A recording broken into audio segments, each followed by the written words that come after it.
Bom dia, pessoal! Meu nome é Nathalie e bem-vindos a mais um vídeo de Caso Criminal, o primeiro vídeo do nosso mês dos namorados, onde quase todos os vídeos desse mês serão sobre um relacionamento, um caso entre amantes, alguma coisa que envolva um casal de alguma maneira. Então, se você gosta desse tipo de coisa, por favor, continue assistindo, deixe as notificações ativadas e se inscreve no meu canal, ok? Muito obrigada por assistir e vamos começar então o mês dos namorados com o caso da Rhonda Casto e do Steve Nichols. Como sempre, antes de começar, eu queria dizer que eu não quero ofender ninguém com as coisas que eu falo nos meus vídeos de caso criminal. Eu faço esses vídeos por motivos educacionais, para que esses casos fiquem mais conhecidos e esses assuntos sejam mais discutidos. No vídeo de hoje, a gente vai falar sobre relacionamento abusivo, suicídio, pedofilia e abuso de menores de idade. Então, se você tem algum problema com algum desses assuntos, por favor, tome cuidado. Ok. Rhonda Casto era uma mulher lindíssima, uma modelo que vivia em Portland, nos Estados Unidos. Os amigos a descreviam como muito querida, extrovertida, carismática, simplesmente uma ótima amiga para se ter por perto. Em 2005, a mãe da Rhonda resolveu se mudar, ela precisava se mudar, e ela encontrou um anúncio em um site do Craigslist. A gente já falou sobre esse site por aqui. É tipo um site de anúncios online. Esse anúncio que ela viu era sobre um homem chamado Steve Nichols, e ele estava oferecendo um quarto para alugar no seu apartamento. No anúncio, ele disse que havia se divorciado recentemente e que precisava de ajuda com o aluguel. Então a mãe dela, que estava à procura de um lugar novo para morar, resolveu conhecer ele melhor, conversar com ele um pouquinho, e ela se deu muito bem com ele. Então ela gostou muito dele e resolveu se mudar para aquele apartamento, e aí ela começou a morar junto com o Steve. Ela gostou tanto que resolveu que ele seria um bom partido para a filha dela, assim. Ela achou que ele era muito legal, muito educado, muito gentil. Mesmo ele sendo um pouco mais velho, né, ele era bem mais velho, ele era 10 anos mais velho do que a Rhonda, ela achou que os dois se dariam bem e foi assim que eles se conheceram. Mesmo com a diferença de idade, a mãe disse que ela devia dar uma chance pra ele, que ele era muito legal. Bom, ela resolveu dar uma chance pra ele, claro. O Steven ficou loucamente apaixonado pela Rhonda assim que a viu, uma jovem linda, 20 anos de idade, e ela deu uma chance. Ela parecia interessada e foi na dele, assim, vamos ver o que vai acontecer, sabe? Ela foi com calma, já pensando assim, tá, se der certo, deu certo. Muitos acham que ela também se interessava no dinheiro dele, sabendo que ele era um cara que tinha bastante dinheiro, mas o Steven diz que não. Ele disse que desde o início ela se interessava mesmo no intelecto dele e na inteligência. E uma coisa que os dois tinham em comum era a paixão pela natureza. Os dois adoravam caminhar, fazer trilha, visitar parques, escalar montanhas. Então isso foi algo que uniu muito os dois. Era o tipo de passeio que eles faziam com frequência. Mesmo assim, sempre que eles se viam, ele dava presentes pra ela. Ele tratava ela como uma princesa e, é claro, ela gostava muito disso. Ele até comprou um apartamento pros dois e 3 anos depois eles tiveram uma filha. O nome dela era Annie. A maioria das pessoas dizia que a Rhonda amava muito essa família dela, né?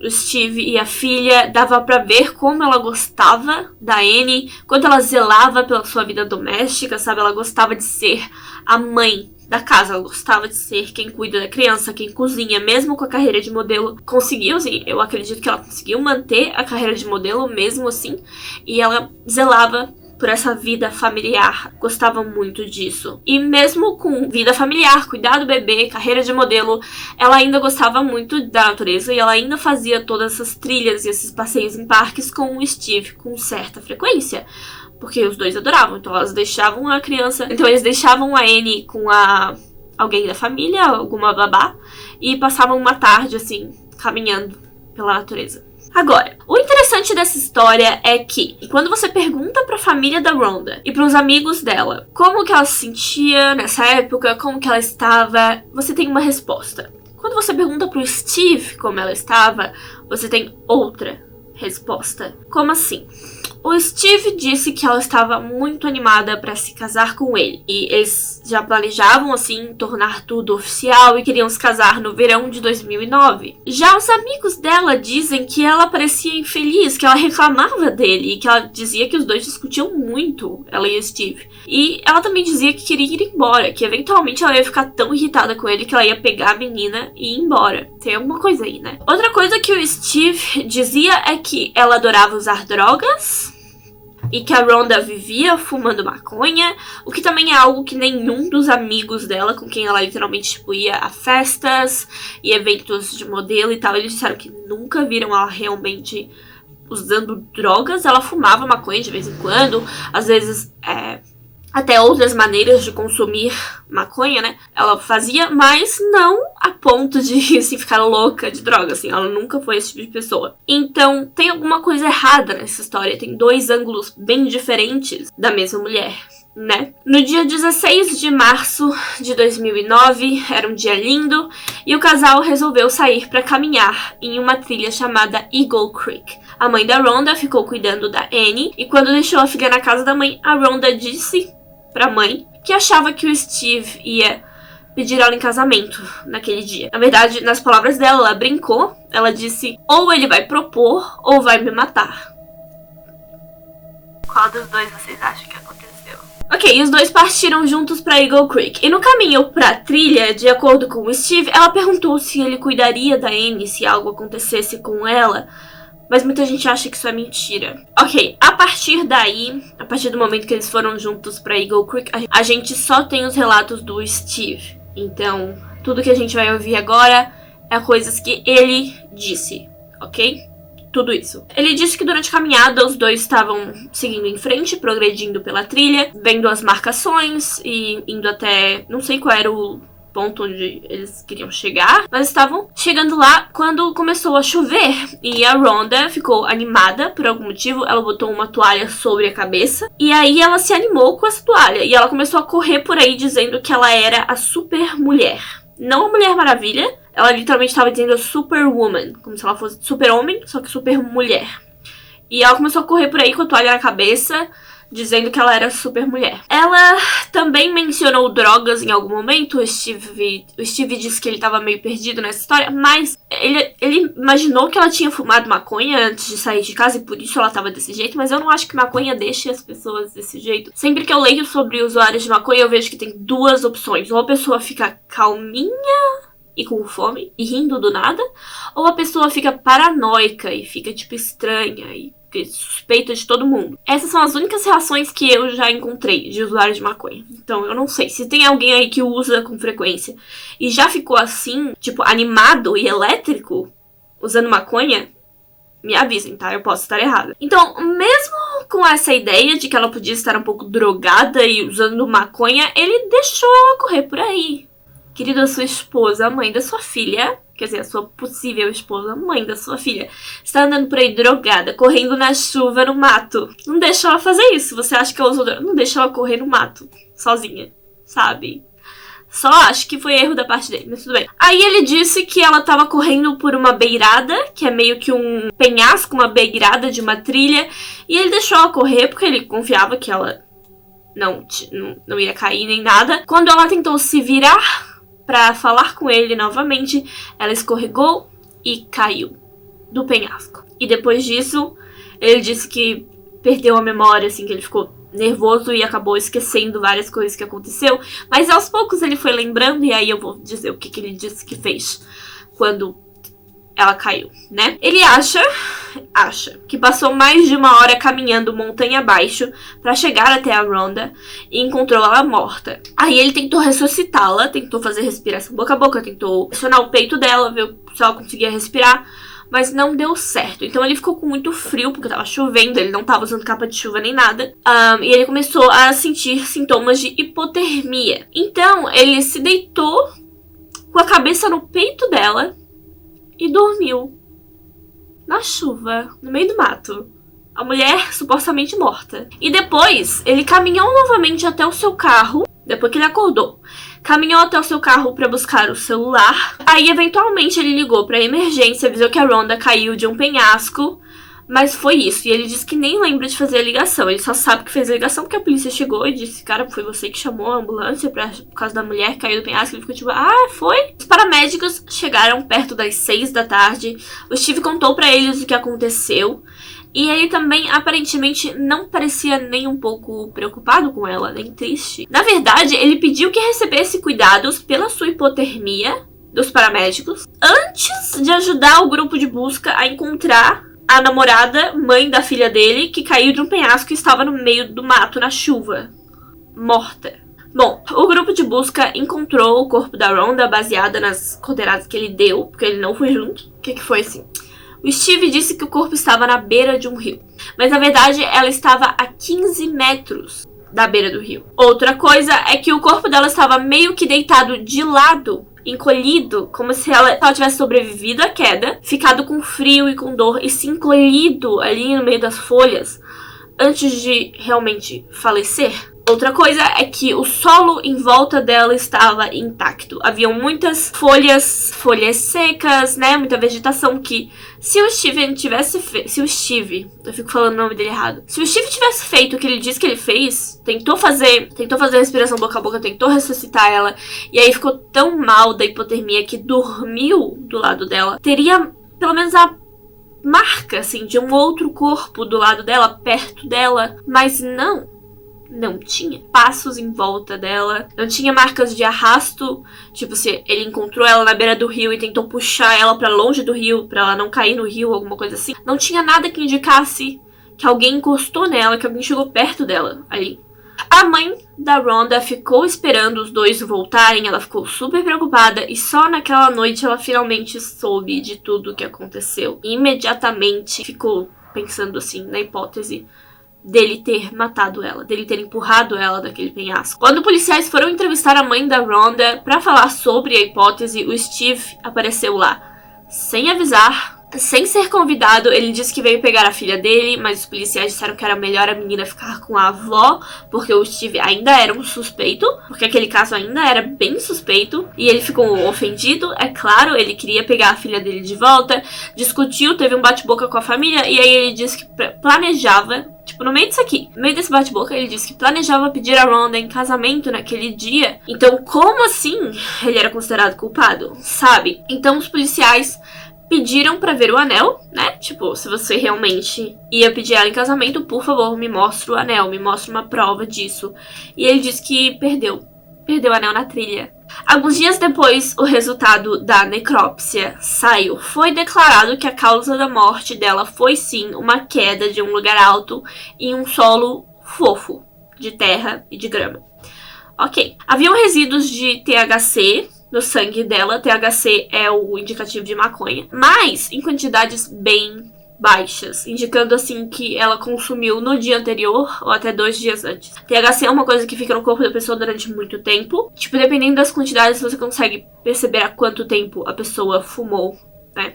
Ou usou a droga de alguma maneira. Bom, a família continuou pressionando a polícia, dizendo que o Steve com certeza a empurrou. Mas o Steve estava começando a passar para os investigadores a hipótese de que ela pulou para cometer suicídio mesmo. E ele disse que ela tinha depressão pós-parto e que ela ganhou peso e que ela se sentia mal com o peso que ela ganhou depois do nascimento da filha dela. Mas a família da Rhonda disse que não, que ela adorava ser mãe e que ela não demonstrava se sentir mal com o seu corpo. E, tipo, a mãe dela era uma pessoa pra quem ela sempre dizia, principalmente durante a carreira de modelo, quando ela se sentia mal com o seu corpo, quando ela se sentia inchada. Mas a mãe dela percebeu que quando ela teve a filha, ela não teve esse problema, ela não se sentia mal, sabe? Ela entendia que era uma coisa natural e isso não afetou tanto assim a carreira dela.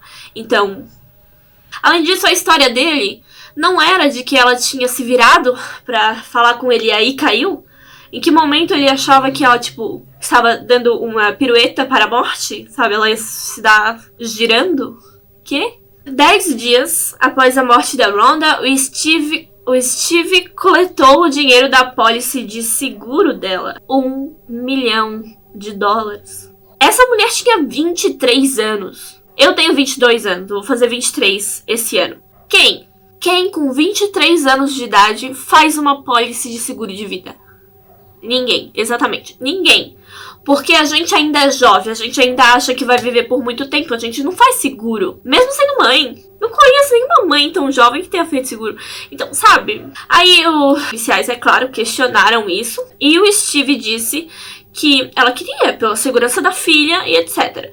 E que os dois tinham seguro de vida e que era muito dinheiro, sim, tanto dele quanto dela. Os policiais começaram a suspeitar ainda mais do Steve, com razão.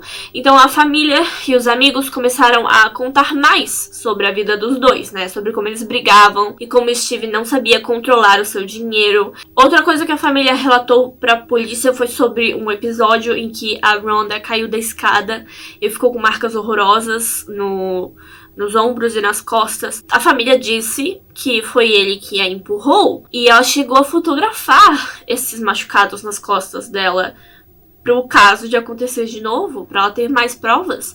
Então ela tava começando a ficar com medo dele. Fotografias de machucados com prova de que não foi um acidente é porque ela tava assustada. Quando resolveram investigar o passado do Steve, os investigadores encontraram várias passagens por violência doméstica, tentativa de sufocamento, antiga namorada. Porém, de algum jeito ele se safou, nunca foi julgado por essas coisas e ele, é claro, até hoje ele nega ter feito isso. Alguns meses após a morte da Rhonda, a mãe dela resolveu revelar algo pra polícia sobre a irmã mais nova dela, a Melanie.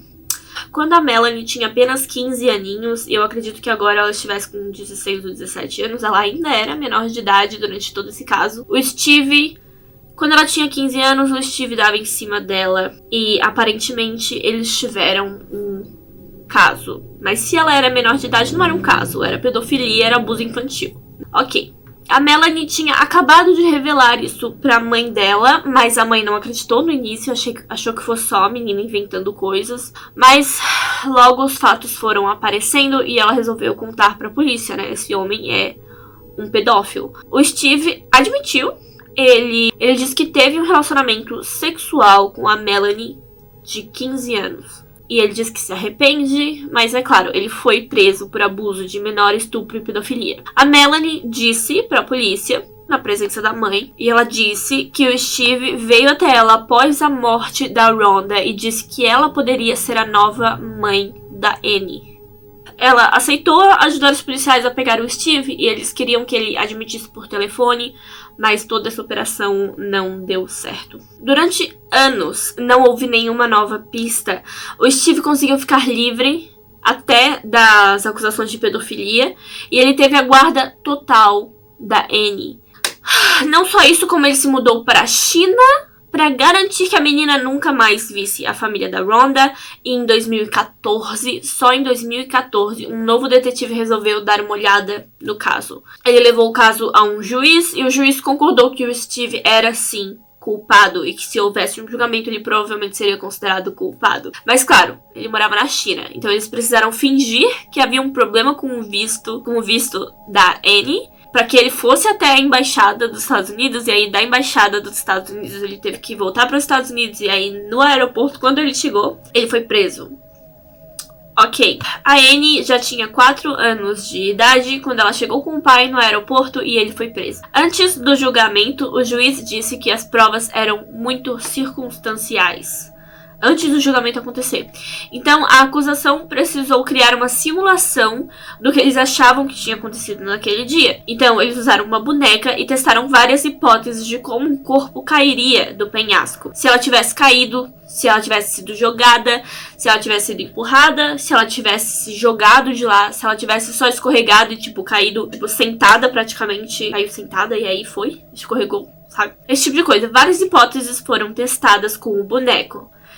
E foi percebido que, baseado no lugar onde ela foi encontrada, ela provavelmente foi empurrada ou até jogada de lá. Porém, a defesa do Steve contratou um especialista que declarou que calculando as probabilidades do lugar onde ela caiu e do lugar onde ela acabou do lugar de onde ela caiu, do lugar onde o corpo pousou. Ele disse que com certeza foi um acidente, que foi um escorregão que a fez cair daquele penhasco. Então nós temos 2 resultados bem diferentes. um na prática e um na teoria. Qual dos dois você confiaria mais?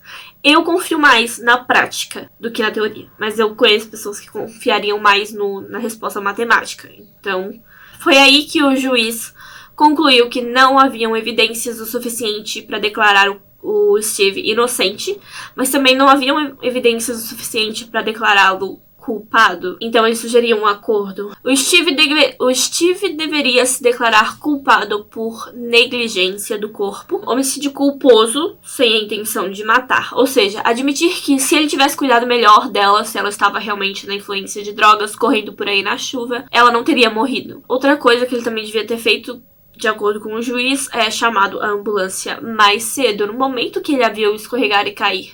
Ele não precisava nem ter ido atrás do corpo dela, era só chamar a ambulância e a equipe de busca, dizer de onde ela caiu, e eles provavelmente, com pessoas que conhecem o parque, sabe, eles encontrariam ela mais rápido ainda. Ele fez isso, o Steve, ele se declarou culpado por negligência e ficou livre. Incondicional. Ele também foi colocado publicamente na lista de predadores sexuais. Ele é publicamente conhecido como um pedófilo agora. E ele ainda tem a guarda da filha, Annie. E ainda diz que aquilo tudo foi só um acidente. Mas toda a família da Rhonda, os amigos dela, nem olham na cara dele, porque eles acreditam que foi um assassinato. Eu sei que eu fui só acusando ele nesse vídeo, eu não fiquei no meio. Eu não fiquei em cima do muro nessa história, mas eu queria saber a opinião de vocês. O que vocês acham que realmente aconteceu? O que vocês acham da história dele? Esse foi o nosso primeiro vídeo do mês dos namorados e eu espero que vocês tenham gostado. Por favor, deixe seu like, deixe seu comentário. Muito obrigada se você deixou seu like e seu comentário. Muito obrigada se você se inscreveu no meu canal. E eu vejo vocês no próximo vídeo. Tchau!